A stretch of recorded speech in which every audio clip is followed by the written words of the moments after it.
Well, good morning, everybody. Thank you so much for taking the time out of your day to listen to this short message.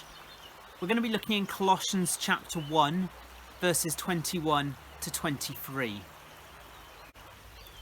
Once you were alienated from God and were enemies in your minds because of your evil behaviour. But now he has reconciled you by Christ's physical body through death to present you holy in his sight, without blemish and free from accusation, if you continue in your faith, established and firm, and do not move from the hope held out in the gospel. So the theme we're going to be looking at this morning is the perseverance of the saints, or the perseverance of the Christian. And you're probably sat here this morning in one of two categories. It could be that this morning life is really difficult and you're really struggling. And that could be because of illness. It could be because of your finances or your work situation. Or it could be that you're simply not coping with social distancing and you're finding it really challenging. You could be cooped up in a house with loads of kids and not having the time to yourself. But life would be really, really difficult at the moment. Or it could be that you are on fire for Jesus this morning, that you're loving life. And this is fantastic if you're on fire for Jesus this morning. However, struggles will come. So whichever category you fall into, this message is for you. Because the need for perseverance is all times. We must keep going. And verse 23 tells us this. We are to continue in our faith, established and firm, and not to move from the hope which is found in the gospel.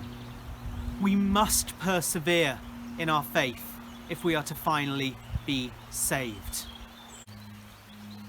So it seems there is some conditionality to our salvation because it requires perseverance and endurance of the faith. But there's some fantastic news this morning that those whom God has called, justified and sanctified can neither totally nor finally fall away from the state of grace, but shall certainly persevere therein to the end and be eternally saved. Or to put this another way, the faith that justifies us, that makes us right with God, will sanctify us. And ultimately we will be glorified one day when that glorious day comes. And if we are truly justified, then God is working within us and he's pushing us towards godliness. And he will not let us go. He will keep us going. Or we could say we must not turn away from God, but God won't let us go. And you know, a true understanding of grace, of God's unmerited favour, always provokes a life of gratitude and obedience. And if we are truly justified, God will make sure that we persevere. But a natural objection to this would be to point out people who have fallen away from the faith. I'm sure we all know people who at one time in their life seemed to be on fire for God and now have abandoned this faith. So can we lose or fall away from our glorious salvation? Well, the doctrine of the perseverance of the Christian teaches us that the true Christian is one who keeps going, who perseveres to the end, but through Christ's strength, not through their own.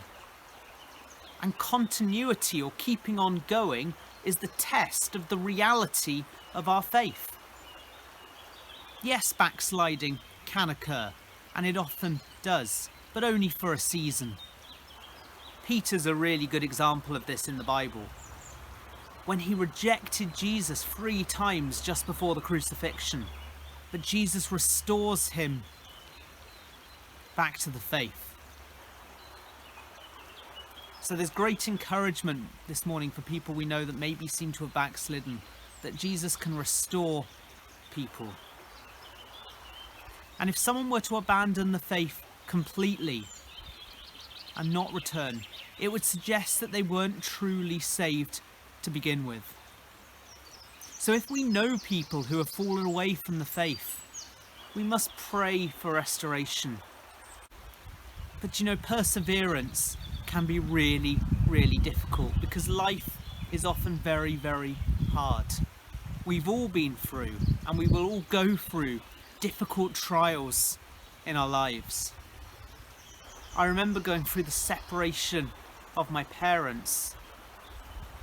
I remember 5 years of trying for a baby before Joshua finally arrived, and then eventually his diagnosis with a severe hearing loss. I remember 2 years of ulcerative colitis, followed by 3 major surgical operations. I remember going through the suicide of one of my good friends and the pain and the agony that caused.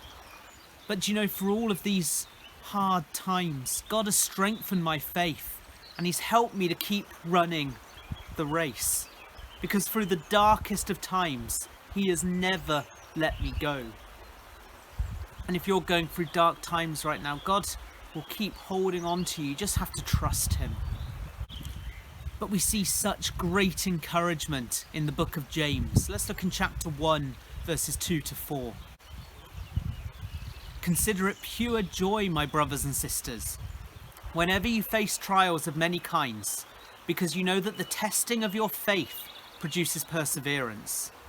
Let perseverance finish its work, so that you may be mature and complete, not lacking anything. So if we are to persevere, our hope needs to be rooted in the gospel. Let's look again at verses 21 and 22. The contrast between these two verses is incredible. Verse 21 shows us what we are like without Jesus. We were alienated from God. We were enemies of God. If we look at the Greek translation from alienated, it literally translates as transferred to another owner. We were slaves to our sinful nature and not to God. And you know, I can think of nothing more terrifying than to be an enemy of God. I find it utterly terrifying that one day many, many people will have to stand before an all-powerful, holy, righteous God as His enemies, and that they will experience His righteous wrath which will be poured out on that day. It's a chilling prospect. But verse 22 shows us the great hope of the gospel, that we are now reconciled to Christ through His body which was broken on the cross of Calvary, and that we can now stand before Him holy and blameless in His sight. And God no longer sees our sinful nature, but when He looks at us, He sees Jesus. And we are no longer alienated from God. Our ownership has changed, and we are His children. And we are now without blemish and free from accusation. And that is the good news of the gospel this morning.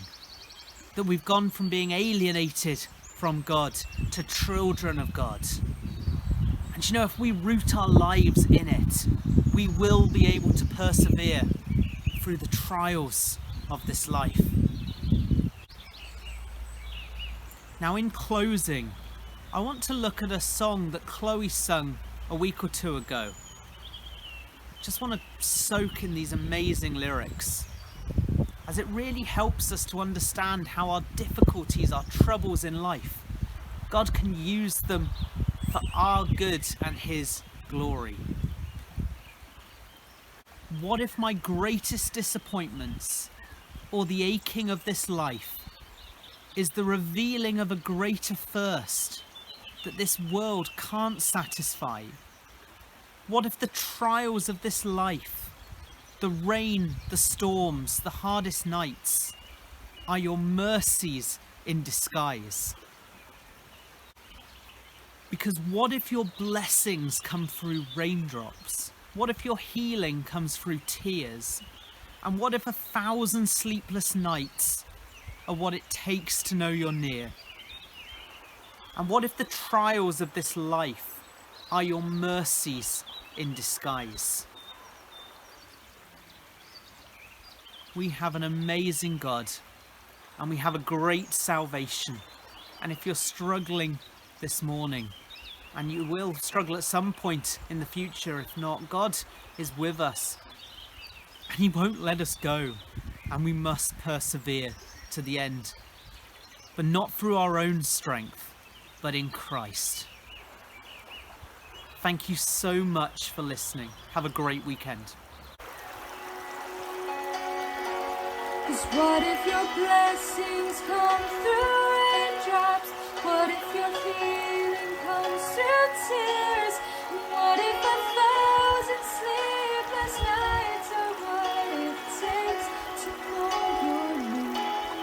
What if the greatest disappointment or the aching of this life is the revealing of a greater thirst the world can't satisfy? And what if trials of this life, the rain, the storms, the hardest night, are your mercies in the sky?